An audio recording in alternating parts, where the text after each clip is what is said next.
Hello बच्चों, Devnarayan classes में आपका फिर से स्वागत है। तो बच्चों, आज हम लेकर आए हैं 10th क्लास के जो चैप्टर फर्स्ट है हम स्टार्ट करने वाले हैं। ठीक है बच्चे, 10th क्लास के फर्स्ट चैप्टर से हम स्टार्ट करेंगे और 10th क्लास की मैथ हम कवर करवाने वाले हैं। तो आपका फर्स्ट चैप्टर है, फर्स्ट अध्याय है वास्तविक संख्याएं। वास्तविक संख्याएं। अब वास्तविक संख्याएं होते क्या है बच्चे, ये आपको बताना है कि वास्तविक संख्याएं होती क्या है। ये आपको बताना है कि परिमेय संख्याएं तथा अपरिमेय संख्याओं का जो समूह होता है उन्हें हम कौन सी संख्याएं कहते हैं? वास्तविक संख्याएं कहते हैं, रियल नंबर्स हम कहते हैं। वास्तविक संख्याएं किन्हें कहते हैं? परिमेय, परिमेय व अपरिमेय संख्याओं। अपरिमेय संख्याओं का जो समूह होता है उन्हें हम वास्तविक संख्याएं कहते हैं। ठीक है बच्चे, याद कर लीजिएगा, वास्तविक संख्याएं, परिमेय संख्याएं, अपरिमेय संख्याएं बहुत ही महत्वपूर्ण है बच्चे। ठीक है, अब परिमेय संख्या कौन सी होती है, बात करनी चाहिए कि परिमेय संख्या कौन सी होती है, इंपॉर्टेंट होता है। परिमेय संख्या, परिमेय संख्या जिन्हें P बटा Q के रूप में लिखा जाता हो। किसे कहते हैं? जिन्हें P बटा Q के रूप में लिखा जाता हो। P बटा Q के रूप में लिखा जाता हो। P और Q, P और Q क्या है? P और Q क्या है? पूर्णांक। क्या है? पूर्णांक। और Q equal not zero, Q zero के बराबर नहीं होता। जहां नियम लगता है कि जहां Q जीरो के बराबर नहीं हो सकता। ठीक है बच्चे, क्यों नहीं हो सकता जरा देखिए। अगर Q की जगह मान लो इस प्रकार से जीरो आ जाए, नीचे जीरो आ जाए, तो इसका क्या महत्व होगा?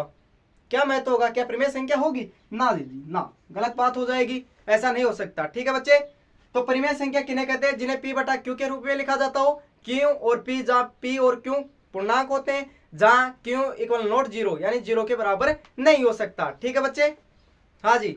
अगला जो हमारी ये संख्या है अपरिमेय संख्याएं। अपरिमेय संख्याओं के बारे में हमें पूर्णतः पता होना चाहिए। जो परिमेय संख्या होती है वो कौन कौन सी होती हैं, ये आपको पता होगा। अपरिमेय संख्याएं, अपरिमेय संख्याएं, अपरिमेय संख्या कौन कौन सी होती हैं? जिन्हें P बटा Q के रूप में नहीं लिखा जाता। सीधी सी बात है भाई, जिन्हें P बटा Q के रूप में नहीं लिखा जाता। जैसे कौन कौन सी होती हैं बताइए? रूट दो, रूट तीन, पाई, रूट दो, रूट तीन, पाई, ये कौन सी संख्या होती है? 0.313। इस प्रकार की जो संख्याएं होती है वो अपरिमेय संख्याएं होती हैं। क्या होती हैं? अपरिमेय संख्याएं होती है। ठीक है बच्चे, अब देखना, समझना अच्छी तरह से कि वास्तविक संख्याएं होती हैं। वास्तविक संख्याएं, वास्तविक संख्याएं कौन सी होती हैं? ये वास्तविक संख्याएं, पहली परिमेय संख्याएं, परिमेय संख्या, और दूसरी होती है अपरिमेय संख्या।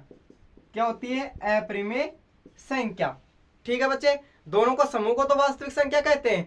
अब परिमेय संख्याओं में जो 7 होती हैं वास्तविक संख्या, वो कौन कौन सी होती है, कौन कौन सी हो सकती हैं? तो पहली आती है प्राकृत संख्या। पहली कौन सी आती है? प्राकृत संख्या। प्राकृत संख्या कौन कौन सी होती है ये आपको पता होना चाहिए। ये जीरो, जैसे प्राकृत या प्राकृतिक संख्या एक ही बात होती है, एक से स्टार्ट होती है, अनंत तक जाती है।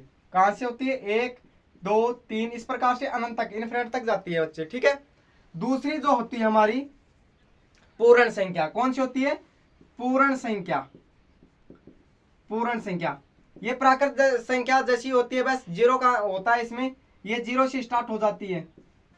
ठीक है, और अनंत तक, इनफिनिट तक जाती है। ठीक है बच्चे, तीसरी जो होती है पूर्णांक। पूर्णांक ऋणात्मक धनात्मक संख्याओं का मेल होता है। ठीक है, पूर्णांक जो जीरो माइनस धनात्मक भी होता है, ऋणात्मक भी होता है, इस प्रकार से दोनों तरफ अनंत तक जाता है। ठीक है बच्चे, फिर बात करें अपरिमेय संख्याएं। किसकी बात करें? अपरिमेय संख्या, जिसमें आपको पता है रूट वाली, पाई, पॉइंट वाले जो संख्याएं होती हैं वो कौन सी होती है? अपरिमेय संख्याएं होती है। अब जो अति महत्वपूर्ण गुण है, जो संख्याओं, वास्तविक संख्याओं के जो 2 अति महत्वपूर्ण गुण है जो आपके चलते हैं, ठीक है, वो कौन कौन से, उनके बारे में एक बार जान लेते हैं। फिर अगली क्लास से हम स्टार्ट करेंगे क्वेश्चन वाइज। ठीक है बच्चे, हाँ जी।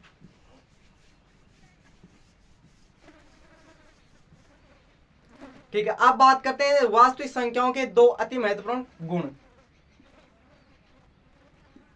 वास्तविक संख्याओं के दो अति महत्वपूर्ण गुण होते हैं।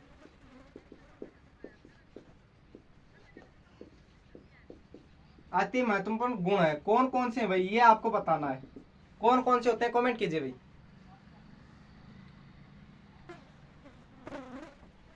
पहला होता है यूक्लिड विभाजन। क्या होता है? यूक्लिड विभाजन एल्गोरिथम। कौन सा होता है? एल्गोरिथम, जिसे कलन विधि भी कहते हैं। क्या कहते हैं? कलन विधि भी कहते हैं भाई। ठीक है, ये आपका वैसे चैप्टर से हटा दिया गया है, लेकिन कुछ जानेंगे इनको, कल जो क्वेश्चन पढ़ेंगे तो थोड़ा बहुत आपको समझा देंगे। वैसे ये आपके चैप्टर से हटा दिया गया, सिलेबस से हटा दिया गया है। ठीक है बच्चे। दूसरा होता है अंकगणित की आधारभूत प्रमेय। क्या होता है? अंक गणित की आधारभूत प्रमेय। ठीक है बच्चे। वास्तविक संख्याओं के दो अति महत्वपूर्ण गुण हैं। पहला है यूक्लिड विभाजन एल्गोरिथम। यूक्लिड विभाजन एल्गोरिथम जिसे कलन विधि भी कहते हैं। दूसरा है अंक गणित की आधारभूत प्रमेय। तो यूक्लिड विभाजन जिसे हम एलसीएम ज्ञात करते थे, किस विधि से द्वारा करते थे? यूक्लिड विभाजन एल्गोरिथम विधि के द्वारा करते थे पहले। ठीक है बच्चे। अभी हमारे चैप्टर से तो हटा दिया गया है, फिर भी इसके बारे में जब कल हम क्वेश्चन पढ़ेंगे तब इनके बारे में जान लेंगे। और दूसरी है अंक गणित की आधारभूत प्रमेय, जो इससे आपके क्वेश्चन सोल्व होने वाले, ये आपके चैप्टर में चलता है। ठीक है बच्चे। ओके बच्चे, थैंक यू। आज हमने जो फर्स्ट चैप्टर से इंपॉर्टेंट जो पॉइंट होते हैं उनके बारे में जाना है। जो इंपॉर्टेंट पॉइंट कौन कौन से हैं, किस प्रकार से चलते हैं, तो इनके बारे में हमें जानकारी आपको दी गई है। ठीक है बच्चे। संख्याओं के बारे में बताया गया है। जो इंपॉर्टेंट पॉइंट्स हैं जिनसे हम क्वेश्चन निकालना सीखते हैं, वो हमारे लिए बहुत ही महत्वपूर्ण होते हैं बच्चे। ठीक है। और कल हम इनसे क्वेश्चन करेंगे, जो हमारे फर्स्ट चैप्टर के जो क्वेश्चन है प्रश्नावली के, उनके बारे में हम पढ़ेंगे। ठीक है बच्चे। ओके बच्चे, थैंक यू। और आज का सेशन अच्छा लगा हो तो चैनल को सब्सक्राइब करना ना भूलिएगा, और क्लास को ज्यादा से ज्यादा शेयर करना और लाइक करना।